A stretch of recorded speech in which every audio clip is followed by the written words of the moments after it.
नमस्कार, मैं नीतीश ठाकुर और आप देख रहे हैं कैपिटल टीवी उत्तर प्रदेश। आज जो खबर हम आपको दिखाने जा रहे हैं वो सिर्फ एक खबर भर नहीं है, ये एक सच्चाई है, एक आईना है और एक ऐसा सवाल है जिससे अब कोई भी बच नहीं सकता। क्योंकि सालों से इस देश में एक बहस चल रही है, धर्म मजहब बनाम कानून की, अधिकार बनाम व्यवस्था की, और हर बार इस बहस को इस तरह के घुमा दिया जाता है कि सच्चाई बहुत पीछे छूट जाती है। लेकिन इस बार सच्चाई पर मोहर लगाई है इलाहाबाद हाईकोर्ट ने। जी हां, अदालत ने साफ साफ कह दिया है कि आप अपनी आस्था के नाम पर, चाहे वो सड़क हो या आपकी निजी जमीन हो, ऐसी भीड़ नहीं जुटा सकते जिससे कानून व्यवस्था पर खतरा पैदा हो। अब सवाल यह है, क्या यह फैसला सिर्फ एक केस है या फिर यह उन तमाम बहसों का जवाब है जो हर बार सड़क पर नमाज को लेकर के खड़ी की जाती है? क्यों हर बार इस मुद्दे को मजहब पर हमला बता करके पेश कर दिया जाता है? और क्यों यह नहीं बताया जाता कि इससे आम आदमी को कितनी परेशानी होती है? और सबसे बड़ा सवाल, क्या सच में मजहब के नाम पर सड़कों पर नमाज पढ़ते हुए रोक देना चाहिए? सड़कों को, शहर की रफ्तार को धीमी कर देनी चाहिए और कानून को चुनौती देना सही है क्या? आज हम इसी सवाल का जवाब ढूंढेंगे, तथ्यों के साथ, फैक्ट्स के साथ, कानून के साथ और उस सच्चाई के साथ जिसे अब तक या तो दबाया गया है या फिर इग्नोर कर दिया गया है, नजरअंदाज कर दिया गया है। तो आखिर इलाहाबाद हाईकोर्ट ने ऐसा क्या कहा जिससे पूरे देश में एक नई बहस खड़ी हो गई है? आइए विस्तार से इस रिपोर्ट में जानते हैं। आज हम इस खास रिपोर्ट में बात करने वाले हैं कि ऐसे मुद्दे जो हर कुछ महीनों में देश के सामने खड़े हो जाते हैं, बहसें होती हैं, बयानबाजियां होती हैं, लेकिन सच्चाई कहीं ना कहीं दबा दी जाती है या यूं कहें जानबूझकर उसे दबाया जाता है। मुद्दा है सड़क पर नमाज, सड़कों पर खुलेआम नमाज, और इस पर आया है एक बड़ा साफ और सख्त संदेश इलाहाबाद हाईकोर्ट की तरफ से। जी हां, अदालत ने साफ कर दिया है कि आप अपनी निजी संपत्ति का हवाला देकर ऐसी भीड़ इकट्ठा नहीं कर सकते जिससे इलाके की शांति भंग हो और कानून व्यवस्था पर खतरा पैदा हो। लेकिन सवाल यह है कि आखिर यह मामला इतना बड़ा क्यों बनता है? क्यों हर बार इसे मजहब बनाम सरकार या अधिकार बनाम प्रतिबंध पर लगा दिया जाता है? और सबसे बड़ा सवाल, क्या सच में सड़क पर नमाज पढ़ना सही है? आज हम इसी सच्चाई को आपके सामने रखेंगे, बिना लाग लपेट के, बिना किसी दिखावे के। पूरा मामला समझिए। बरेली का एक केस है, एक याचिका जिसमें दावा किया गया है कि रमजान के दौरान निजी संपत्ति पर नमाज पढ़ने से रोका गया और प्रशासन ने शांति भंग का चालान कर दिया। पहली नजर में सुनने में लगता है कि शायद किसी के अधिकारों का बहुत बड़ा हनन हो गया हो, लेकिन जब मामला कोर्ट में पहुंचा और तथ्य सामने आए, फैक्ट्स सामने आए, तो तस्वीर बिल्कुल बदल गई। सरकार की तरफ से अदालत को बताया गया कि यह कोई छोटी निजी नमाज नहीं थी, बल्कि रोजाना 50 से 60 लोग एक जगह पर इकट्ठा हो रहे थे। अब आप खुद सोचिए, 50-60 लोगों की भीड़ रोज एक ही जगह पर, क्या यह निजी है या वो बिंदु था जहां से पूरी कहानी बदल गई? न्यायमूर्ति सरल श्रीवास्तव और न्यायमूर्ति गरिमा प्रसाद की खंडपीठ ने, बेंच ने इस पूरे मामले को बहुत गंभीरता से लिया और साफ शब्दों में कहा कि अगर किसी गतिविधि से सार्वजनिक व्यवस्था प्रभावित होती है तो उसे रोका जा सकता है, चाहे वो निजी संपत्ति पर ही क्यों ना हो। अब यहां एक बहुत जरूरी बात समझिए, भारत का संविधान हर नागरिक को अपने धर्म का पालन करने की आजादी देता है, लेकिन उसी संविधान में यह भी साफ लिखा है कि आजादी पब्लिक ऑर्डर यानी सार्वजनिक व्यवस्था के अधीन है। मतलब अगर आपकी धार्मिक गतिविधि से दूसरों को परेशानी होती है, अगर उससे कानून व्यवस्था पर असर पड़ता है, तो प्रशासन को हस्तक्षेप करने का पूरा अधिकार है। अब जरा जमीन की हकीकत देखिए, जब सड़क पर नमाज पढ़ी जाती है तो क्या होता है? सड़कें बंद हो जाती है, लंबा लंबा ट्रैफिक लगता है, स्कूल जाने वाले बच्चे फंस जाते हैं, जिनको स्कूल जाना तो उनको देरी होने लगती है, ऑफिस जाने वाले लोगों को भी लेट होता है, और कई बार तो एम्बुलेंस तक रास्ते में अटक जाती है। क्या ये हकीकत में अगर आप देखिए सामाजिक तौर पे आपको सही लगता है? क्या किसी एक समुदाय की धार्मिक गतिविधि के कारण पूरे शहर को रोक देना सही है?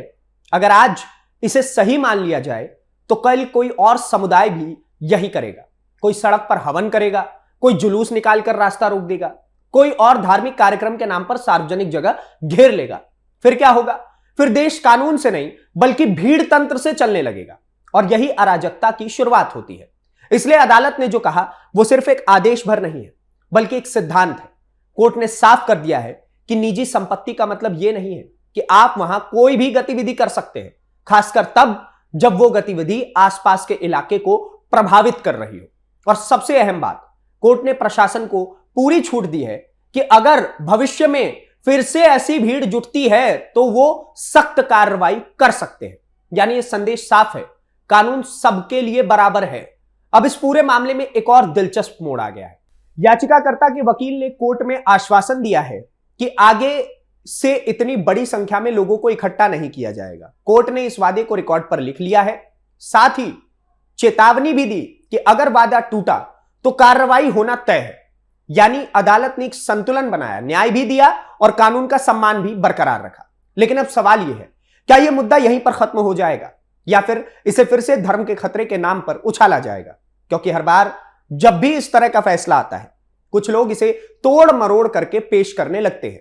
कहते हैं कि देखिए, हमारे अधिकार छीने जा रहे हैं, हमें रोका जा रहा है नमाज पढ़ने से। लेकिन सच्चाई इससे बिल्कुल अलग है।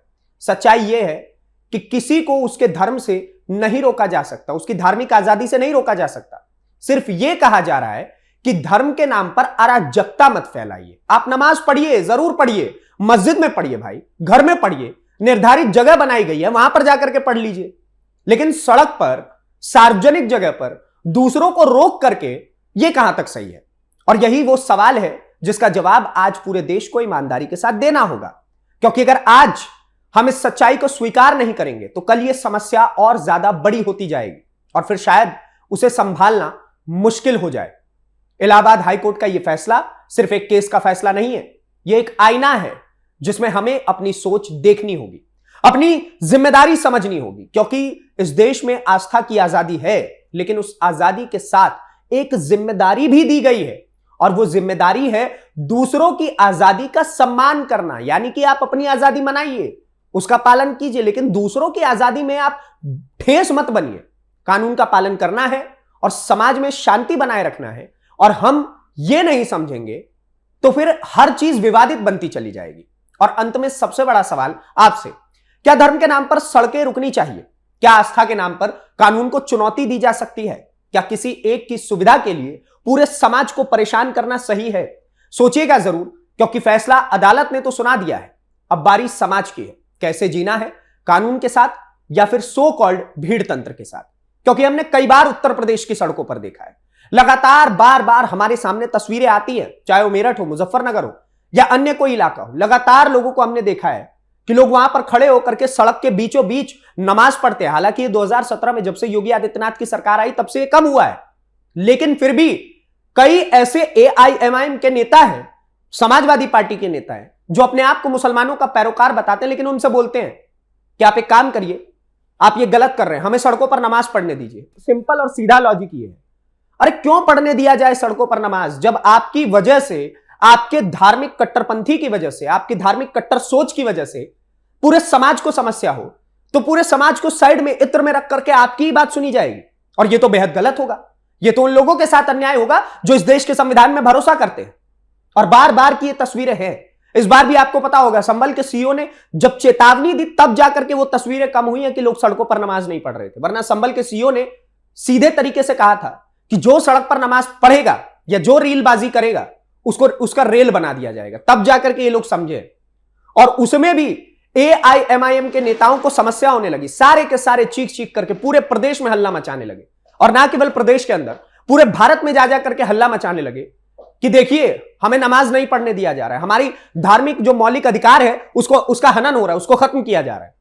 लेकिन हकीकत इससे बिल्कुल इतर थी, क्योंकि अगर आप सड़क पर नमाज पढ़ेंगे तो वहां पर समस्याएं बढ़ेंगी। एम्बुलेंस होती है और कैसे इंपॉर्टेंट व्हीकल्स होते हैं जो रुक जाते हैं, आपकी वजह से पूरा शहर थम जाता है, तो उस चीज को कोई भी सामाजिक न्याय नहीं बर्दाश्त करेगा। और इसलिए इस प्रकार के एक्शंस आवश्यक हैं। और इलाहाबाद हाईकोर्ट ने जो आज जिस बेंच ने इस चीज के ऊपर कार्रवाई करते हुए स्टेटमेंट दिया, उन्होंने कहा कि ये बिल्कुल सही है, इसमें कुछ भी गलत नहीं है। और हम प्रशासन के साथ है कि इस प्रकार के लोगों के ऊपर कार्रवाई होनी चाहिए जो खुले में नमाज पढ़ के सोचते हैं कि हमने बहुत बड़ा तीर मार दिया। ठीक है, आपको अपने खुदा को मनाना है, जाइए मस्जिद में जाइए, आप जाकर के कहीं और अपनी पूजा अर्चना या फिर जो नमाज आपको पढ़ना है करिए, जो भी आपका तरीका है। लेकिन आपकी वजह से पूरे समाज को समस्या हो, यह कतई भी बर्दाश्त नहीं होगा। इलाहाबाद हाईकोर्ट की इस बेंच ने साफ तरीके से बताया। अब ये बाकी चीजें आपके ऊपर हम छोड़ते हैं। आप क्या सोचते हैं कि ये जो सो कॉल्ड नेता बाजार बाजार में घूम करके अलग अलग मंचों पर चढ़ करके केवल और केवल एक स्टेटमेंट देते हैं कि देखिए मुसलमानों के साथ हनन हो रहा है, मुसलमानों के अधिकारों का हनन हो रहा है, बार बार अपने सो कॉल्ड मुस्लिम वोट बैंक के लिए ये लोग ऐसी चीजें करते हैं, इतना जहर घोलने का काम करते हैं समाज में कि पूरे के पूरे समाज को इस चीज से समस्या होती है। अब ऐसे में आप क्या सोचते हैं कि ऐसे नेताओं के ऊपर भी इस प्रकार की कार्रवाइयां होनी चाहिए जो समाज को भड़काने का काम करते हैं? साथ के साथ यह भी बताइएगा कि खुले में नमाज पढ़ने से, जो हमारे मुस्लिम भाइयों को ये बात जरूर बताए कि जो खुले में नमाज पढ़ने से क्या आपको लगता है कि मतलब ये तो कुरान के आयतों में भी साफ तरीके से कहा गया है कि किसी और की जमीन पर अगर आप नमाज अदा करते हैं तो अल्लाह तक नहीं पहुंचती है। तो इस चीज के बारे में सोचते समझते हुए आप बताइए कि सही है कि गलत है। और साथ के साथ उत्तर प्रदेश सरकार जिस प्रकार से लगातार इस प्रकार के लोगों के लिए कार्रवाइयां कर रही है, लगातार बता रही है कि देखिए अगर आप कानून के साथ अन्याय करेंगे तो हम आपके साथ अन्याय करने में 1% भी पीछे नहीं हटने वाले। इस प्रकार की तस्वीरें लगातार हमारे सामने आ रही हैं, चीजें बता रही हैं लोगों को कि कैसे समाज के साथ गलत हो रहा है। बाकी आप क्या सोचते हैं हमें कमेंट बॉक्स में जरूर बताइए। और इस प्रकार की वीडियोस को देखने के लिए, एनालिटिकल वीडियोस को देखने के लिए कैपिटल टीवी उत्तर प्रदेश को सब्सक्राइब करिए। धन्यवाद, नमस्कार, जय हिंद, जय भारत।